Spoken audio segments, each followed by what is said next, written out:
उत्तराखंड देख रहे हैं आप सब और मैं हूं आपके साथ रूपाली शर्मा। तो चलिए बुलेटिन की शुरुआत करते हैं। सबसे पहले रुद्रपुर के नवनिर्मित बहुउद्देशीय हॉल में खेल मंत्री रेखा आर्या ने 38वीं राष्ट्रीय खेलों की हैंडबॉल प्रतियोगिता का शुभारंभ किया। इस मौके पर उन्होंने कहा कि राष्ट्रीय खेलों की तैयारी के लिए इस बहुउद्देशीय हॉल का निर्माण किया गया है। यहाँ के भावी खिलाड़ियों के लिए ये बहुत लाभकारी सिद्ध होगा। खेल मंत्री रेखा आर्या ने कहा कि इन राष्ट्रीय खेलों के चलते रुद्रपुर को साइकिलिंग, वेलोड्रोम, बहुउद्देशीय हॉल और शॉटगन शूटिंग रेंज के रूप में 3 तोहफे मिले हैं। इन खेल अवस्थापनाओं में प्रैक्टिस करके भविष्य में ओलंपिक स्तर के लिए खिलाड़ी तैयार होंगे। उन्होंने कहा कि अगर 2036 में भारत को ओलंपिक की मेजबानी मिलती है तो रुद्रपुर भी अब ओलंपिक इवेंट कराने के लिए दावेदार बन जाएगा। खेल मंत्री ने कहा कि इस हॉल में पहली प्रतियोगिता राष्ट्रीय खेलों की हो रही है। ऐसे में अगर खिलाड़ी कोई नेशनल रिकॉर्ड तोड़े तो सही मायने में इस बहुउद्देशीय हॉल का सबसे अच्छा उद्घाटन यही होगा। इस अवसर पर खेल मंत्री रेखा आर्या ने सभी प्रदेशों की टीम से परिचय प्राप्त किया और उनसे यहां मिल रही खेल व अन्य सुविधाओं के बारे में जानकारी हासिल की। रुद्रपुर के अपने इस मल्टीपर्पज हॉल में हम विगत जब ये बन रहा था तब से लेकर कई बार यहाँ आगमन आप लोगों के साथ में हुआ है, निरीक्षण आप लोगों के साथ में हुआ है और आज इवेंट का आयोजन करने में ये मल्टीपर्पज हॉल आज सक्षम हो गया है। तो ये देखते हुए बेहद प्रसन्नता हो रही है कि आज 38 नेशनल गेम का हैंडबॉल की शुरुआत करने का आज यहाँ पर मौका मिला है। निश्चित रूप से हमारे विभिन्न राज्यों से आए हमारे खिलाड़ी, चाहे वो महिला हो चाहे वो पुरुष हो, तो आज सबसे संवाद भी हुआ है। एक अच्छी शुरुआत यहाँ से हो रही है। आने वाले समय में भी इस प्रकार के इवेंट्स यहाँ पर होते रहेंगे, ये आज के इस दृश्य से ऐसा प्रतीत होता है। तो मैंने सभी खिलाड़ियों को आज शुभकामनाएं दी हैं और हमारे उत्तराखंड खिलाड़ियों से ये अपेक्षा करी है वो खेलने के साथ में गोल्ड मेडल लेकर आए, ताकि जो है हैंडबॉल का भी भविष्य आने वाले समय के लिए, आज वो राष्ट्रीय स्तर पर है, कल को अंतर्राष्ट्रीय स्तर पर जाएंगे, तो निश्चित रूप से उनके लिए भी और प्रदेश के लिए भी जो है हम सबको गौरवान्वित करने का एक अद्भुत क्षण उनके द्वारा।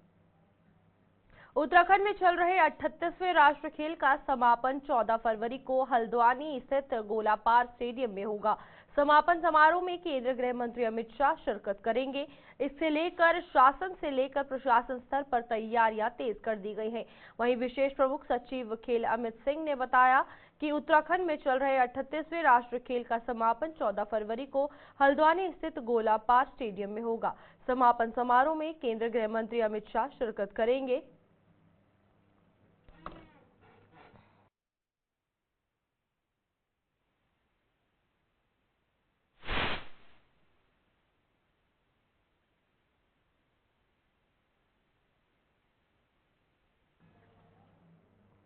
उत्तराखंड के मौसम वैज्ञानिकों ने प्रदेश के पर्वतीय इलाकों में मौसम के बिगड़ने की संभावना जताई है। मौसम वैज्ञानिकों ने उत्तराखंड के पर्वतीय इलाकों में आज हल्की बारिश होने की संभावना जताई है। मौसम वैज्ञानिकों ने कहा कि मैदानी इलाकों में इसका कोई खास असर देखने को नहीं मिलेगा। हालांकि आने वाले दिनों में 11 फरवरी तक प्रदेश भर में मौसम शुष्क रहेगा। धामी मंत्रिमंडल में रिक्त चल रहे 4 मंत्री पदों को भरने का विषय फिर से चर्चा में है। वहीं भाजपा प्रवक्ता हनी पाठक ने कहा कि इन प्रक्रियाओं पर जल्द ही केंद्र और राज्य सरकार मिलकर निर्णय लेगी कि किसे हटाया जाए और किसे मंत्रिमंडल में शामिल किया जाए। आगे उन्होंने कहा कि कैबिनेट विस्तार पर पार्टी में चर्चाएं चल रही है और जल्द ही इस पर निर्णय लिया जाएगा। वहीं कांग्रेस प्रवक्ता प्रतिमा सिंह ने कहा कि भाजपा कैबिनेट विस्तार पर कई बार चर्चा कर चुकी है, लेकिन धामी सरकार कैबिनेट विस्तार पर निर्णय नहीं ले सकती है। आपको बता दें कि मुख्यमंत्री पुष्कर सिंह धामी ने मार्च 2022 में जब दूसरी बार शपथ ली थी, तब उनके मंत्रिमंडल में 3 मंत्री पद रिक्त रह गए थे। संवैधानिक बाध्यता के अनुसार राज्य मंत्रिमंडल में मुख्यमंत्री समेत 12 मंत्री ही हो सकते हैं। तब तय किया गया था कि 3 मंत्री पदों को बाद में भरा जाएगा। इस बीच कैबिनेट मंत्री चंदन रामदास के निधन के कारण एक और मंत्री पद रिक्त हो गया है। देखिए, ये सारी प्रक्रिया हमारी केंद्र की सरकार और राज्य की सरकार मिलकर एक साथ निर्णय लेगी और क्या मंत्री को हटाया जाएगा, क्या किसको नया पद दिया जाएगा, इस पर लगातार विचार किया जा रहा है और विचार करने के बाद जल्द ही इसकी घोषणा करी जाएगी। हमारे यशस्वी प्रदेश अध्यक्ष जी ने इस बारे में खूब भी बात करी है कि जो कैबिनेट का विस्तार होना है उस प्रक्रिया पे लगातार काम चल रहा है और इस पर जल्दी ही निर्णय लिया जाएगा और कैबिनेट का विस्तार जल्द ही किया जाएगा। इस बारे में चर्चाएं जो है बहुत गर्म पिछले बार भी थी, लेकिन 2 पद जो है खाली है कैबिनेट में, उसके बावजूद धामी जी के पास इतनी भी पावर नहीं है, नजर आ रही है कि वो अपने जो है कैबिनेट का विस्तार भी कर सके और जो पद खाली है उन पे अपने पसंद के लोगों को ले सके और जिनके पास अधिक भार है उनका जो भार है वो कम करने का कार्य कर सके। दूसरी बात, कई ऐसे मंत्री भी हैं जिनकी ऐसी शिकायतें भी हैं लोगों की तरफ से, जनता की तरफ से, कि जनता उनके कार्यों से खुश नहीं है और अभी उसका परिणाम आपने निगम और निकाय चुनावों में भी देखा कि कई क्षेत्रों में जहां मंत्री खुद थे वहां पर भारतीय जनता पार्टी के लिए परिणाम अच्छे नहीं थे। उसके बावजूद भी अगर आप उनके खिलाफ कुछ नहीं कर पा रहे हैं और अपने पसंद के लोगों को नहीं ला पा रहे हैं, तो बिल्कुल मुझे लगता है कि धामी जी के पास सत्ता नहीं है, सत्ता दिल्ली से चल रही है और दिल्ली वाले ही वहां बैठ के तय कर रहे हैं कि किसको आपको मंत्री बनाना है और किसको नहीं बनाना है। उत्तराखंड बीजेपी की प्रदेश अध्यक्ष मार्च तक बदले जाने की बात चर्चा में चल रही है। वहीं कांग्रेस प्रवक्ता गरिमा दसौनी ने महेंद्र भट्ट पर हमला करते हुए कहा कि इस प्रदेश को महेंद्र भट्ट जैसे नफरती व्यक्ति से निजात मिलनी चाहिए। महेंद्र भट्ट इस प्रदेश के लिए हानिकारक है। चाहे महेंद्र भट्ट जब विधायक थे या अब जब वे प्रदेश अध्यक्ष हैं, उनका वक्तव्य प्रदेश के लिए हमेशा हानिकारक रहा है। प्रदेश अध्यक्ष बनने के बाद वे छोटे छोटे नफरत फैलाने वाले एजेंडे पर काम कर रहे हैं। आपको बता दें कि उत्तराखंड में भारतीय जनता पार्टी को मार्च के पहले सप्ताह में नया प्रदेश अध्यक्ष जो है वो मिल सकता है। निकाय चुनावों के कारण स्थगित हुई सांगठनिक चुनाव प्रक्रिया को एक बार फिर गति मिल गई है। ये अंदरूनी मैटर है कि उनके वहां प्रदेश अध्यक्ष कौन आएगा कौन नहीं आएगा, लेकिन हाँ, इस प्रदेश को महेंद्र भट्ट जैसे नफरती व्यक्ति से जरूर निजात चाहिए, क्योंकि महेंद्र भट्ट इस प्रदेश के लिए हानिकारक हैं। जितने वक्तव्य उनके बद्रीनाथ के विधायक के तौर पर आए 2017 से 22 के बीच में, वो भी इस प्रदेश के सौहार्द और समरसता के लिए हानिकारक थे, बहुत डेंजरस थे। और एक प्रदेश अध्यक्ष बनने के बाद तो जिस तरह से सांप्रदायिक माहौल उत्पन्न करने की कोशिश की गई, पुरोला में, उत्तरकाशी में, विकास नगर में, जगह जगह छोटी छोटी पॉकेट्स में जो है सांप्रदायिक माहौल बनाने की कोशिश करी गई, तुष्टीकरण का माहौल बनाने की कोशिश की गई, और किस एजेंडे को लेकर महेंद्र भट्ट चलते हैं वो सबको पता है। इसलिए महेंद्र भट्ट का तो कल करे सो आज कर, आज करे सो अब, पल में प्रलय होएगी, बहुरी करेगा कब, ये कहना चाहती हूँ भाजपा से कि जल्द से जल्द बदला जाना महेंद्र भट्ट को इस प्रदेश के हित। राजधानी देहरादून की छोटी सरकार का कार्यकाल शुरू हो गया है। राजधानी देहरादून के नगर निगम प्रांगण में देहरादून के नवनिर्वाचित मेयर सौरभ थपलियाल समेत तमाम पार्षदों ने पद और गोपनीयता की शपथ ली। इस दौरान बतौर मुख्य अतिथि मुख्यमंत्री पुष्कर सिंह धामी ने कार्यक्रम में प्रतिभाग किया। इस अवसर पर राजधानी देहरादून के मेयर सौरभ थपलियाल ने कहा कि उनकी प्राथमिकता राजधानी देहरादून को साफ और सुंदर बनाने की रहेगी। इसके साथ ही राजधानी देहरादून में नगर निगम के अंतर्गत आने वाले सभी वार्डों की सफाई व्यवस्था को और बेहतर बनाने का काम किया जाएगा। उन्होंने कहा, राजधानी देहरादून में कई जगहों पर विकास के कार्य किए जा रहे हैं। उनकी प्राथमिकता है कि वह इन कार्यों को और तेजी के साथ करने का काम करेंगे और राजधानी देहरादून को उत्तराखंड का सबसे बेहतर नगर निगम की श्रेणी में लाने का काम करेंगे। देखिए, मैं इसे बहुत बड़ी जिम्मेदारी समझता हूँ और नगर निगम ये पद नहीं है, जिम्मेदारी बहुत बड़ी है। राजधानी है और अपनी जिस हिसाब से यहाँ पर वाहनों की संख्या बढ़ी है, उस हिसाब से पार्किंग की व्यवस्था हो, चाहे हरा भरा दून की, जो हमने संकल्प लिया था, जिन बातों के लिए हमने संकल्प पत्र में हमने अपनी बात रखी है कि हम संकल्प लेते हैं कि जो निगम है आपके द्वार पे आएगा तो वो कार्य कैसे होगा और स्वच्छता कैसे देहरादून शहर के अंदर आएगी, उसके लिए जन भागीदारी भी सुनिश्चित करने की आवश्यकता है और जनता के बीच में जाके जनता जागरूक होगी तभी निश्चित तौर, क्योंकि अपना घर समझेगी, परिवार की तरह समझेगी, देहरादून को अपना घर समझेगी, तभी जाके एक स्वच्छ वातावरण तैयार हो सकेगा। देखिए, बहुत सारे काम हैं और इतना बड़ा निगम है, 100 वार्ड हैं, तरह तरह की समस्याएं हैं, उनके बीच में जाके और एक ईमानदारी से प्रयास करना है और जो भी उसका निष्कर्ष निकलेगा वो जनता के सहयोग से, प्रबुद्ध जनों के मार्गदर्शन में और अपने जो नेतृत्व है उन सबके मार्गदर्शन में उसका उन सारे कार्यों को। अल्मोड़ा नगर निगम के नवनिर्वाचित मेयर अजय वर्मा और 40 पार्षदों ने पद और गोपनीयता की शपथ ली है। आपको बता दें, रेमजे इंटर कॉलेज में आयोजित शपथ ग्रहण समारोह में डीएम आलोक पांडे ने मेयर अजय वर्मा को शपथ दिलाई, जिसके बाद मेयर ने सभी पार्षदों को शपथ ग्रहण करवाई। इस अवसर पर बड़ी संख्या में लोग उपस्थित भी रहे। नवनिर्वाचित मेयर अजय वर्मा ने कहा कि उनका प्राथमिक लक्ष्य नगर का विकास सुनिश्चित करना होगा। मेरी प्राथमिकताएं जो हमारे मैनिफेस्टो था हमारे चुनाव के दौर में, मैं उस पर सबसे पहले आत्मसात करूंगा, क्योंकि वो मैंने वचन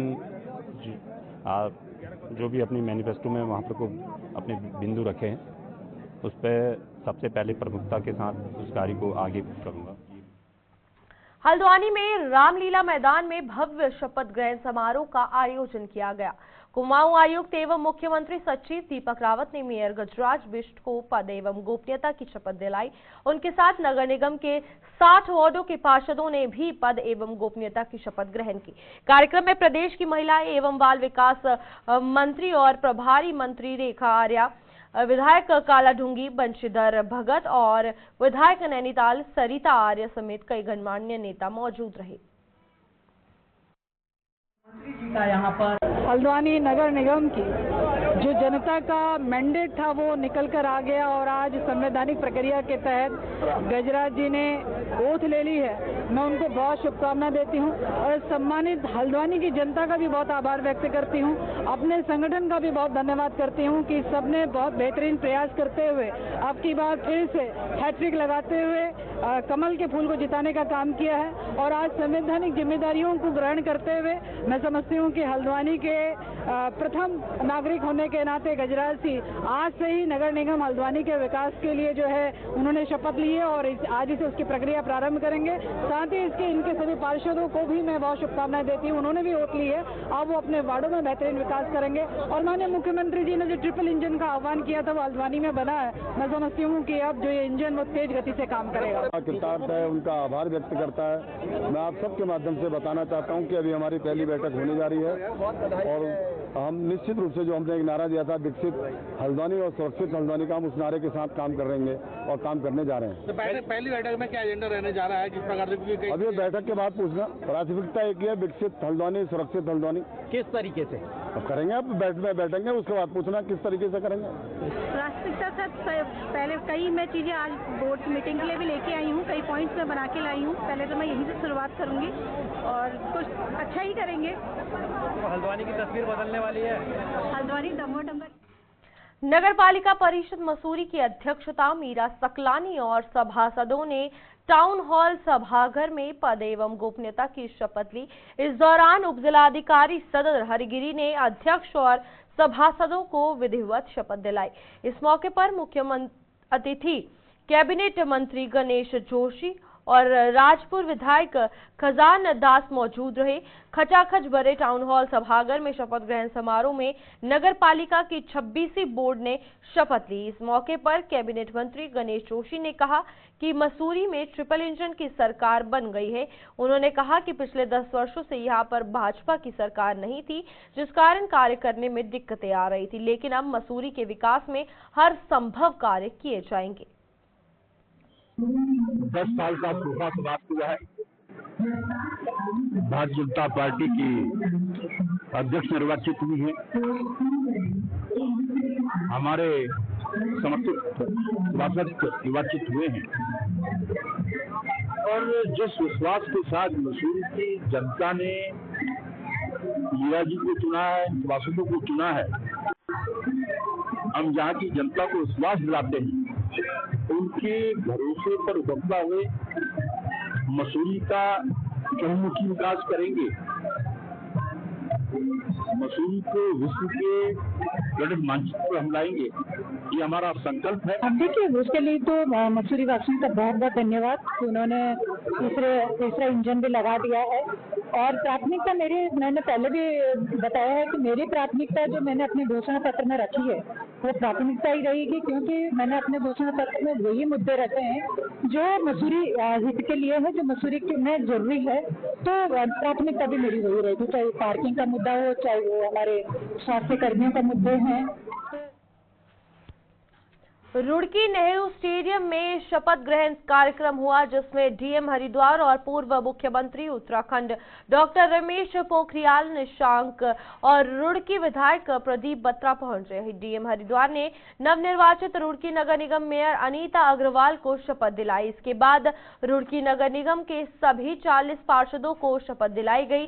शपथ ग्रहण में पहुंचे डॉक्टर रमेश पोखरियाल निशंक ने कहा कि इस बार रुड़की की जनता ने भाजपा का मेयर और भाजपा का बोर्ड बनाने का काम किया है। उन्होंने कहा कि जनता भी जानती है कि भाजपा एक ऐसी पार्टी है जो सबका साथ, सबका विकास करने का काम करती है। वहीं नवनिर्वाचित मेयर अनीता अग्रवाल ने रुड़की जनता का शुक्रिया अदा किया और कहा कि जो जनता ने उन पर विश्वास जताया है, वे उस विश्वास पर खरा उतरते हुए रुड़की नगर निगम के सभी वार्डों में विकास कराने का काम करेंगी।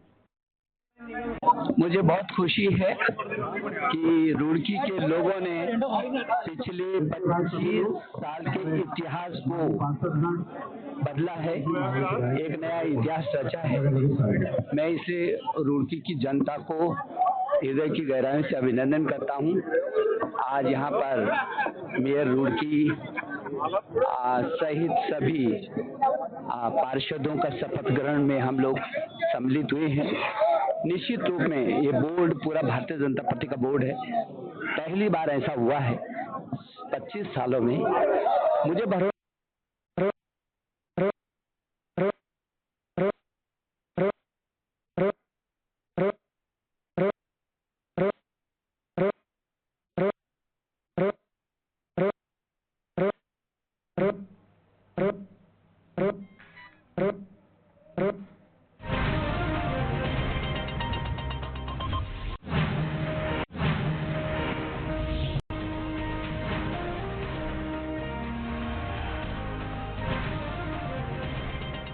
बाद लौट चुके आगे बढ़ेंगे, जहां पर पंतनगर नगला नगर पालिका परिषद के नवनिर्वाचित बोर्ड ने एक भव्य समारोह में पद एवं गोपनीयता की शपथ ली, जिससे नगला के विकास की नई यात्रा का औपचारिक शुभारंभ हुआ। श्री दुर्गा पूजा स्थल नगला मार्केट में आयोजित इस शपथ ग्रहण समारोह में किच्छा के उपजिलाधिकारी कौस्तुभ मिश्रा ने अध्यक्ष सहित सभी सभासदों को शपथ दिलाई। समारोह की शुरुआत नगर पालिका अध्यक्ष सचिन शुक्ला के शपथ ग्रहण से हुई, जिसके बाद नगर पालिका के सभी 7 वार्डों के सभासदों ने भी पद एवं गोपनीयता की शपथ ली। इस दौरान उपजिलाधिकारी कौस्तुभ मिश्रा ने नवनिर्वाचित बोर्ड को शुभकामनाएं देते हुए प्रशासनिक स्तर पर हर संभव सहयोग का आश्वासन दिया।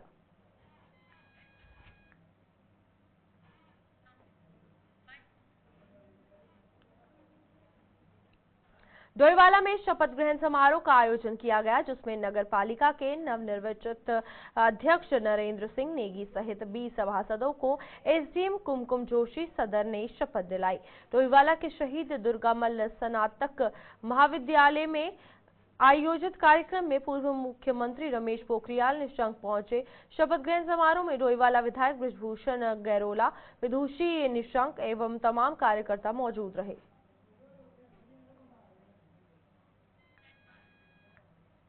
काशीपुर नगर निगम प्रांगण में आयोजित शपथ ग्रहण समारोह में नवनिर्वाचित मेयर दीपक बाली और 40 पार्षदों ने शपथ ग्रहण की। मेयर दीपक बाली को जिलाधिकारी उधम सिंह नगर नितिन सिंह भदौरिया ने शपथ दिलाई। तत्पश्चात मेयर दीपक बाली ने 40 पार्षदों को शपथ ग्रहण करवाई। शपथ ग्रहण के बाद बोर्ड की पहली बैठक का आयोजन किया गया, जिसमें विभिन्न मुद्दों पर चर्चा की गई। इस अवसर पर मंच पर नगर आयुक्त विवेक राय, पूर्व विधायक हरभजन सिंह चीमा, वर्तमान विधायक त्रिलोक सिंह चीमा सहित अन्य गणमान्य लोग और भाजपा कार्यकर्ता भी मौजूद थे।